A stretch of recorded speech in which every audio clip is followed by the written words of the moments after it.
Hi guys, this is the new patent pending no damage hook specifically designed for fiber cement board siding. First thing you have to know is stay about 18 inches away from the ends or anywhere where you see a nail, typically where the two boards butt together.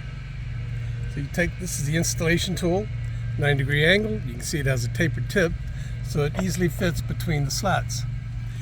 You put it in all the way, push it down, that creates a gap just right to put the hook in. Take the tool out, pull this down, and you could hear it hit this board. You know it's in full contact. If you do want to get it towards the ends, create the gap, and you can get within just a few inches of the end.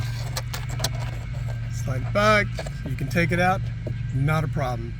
And this is made out of aluminum alloy that's very strong. I can show you here. Easily put it in.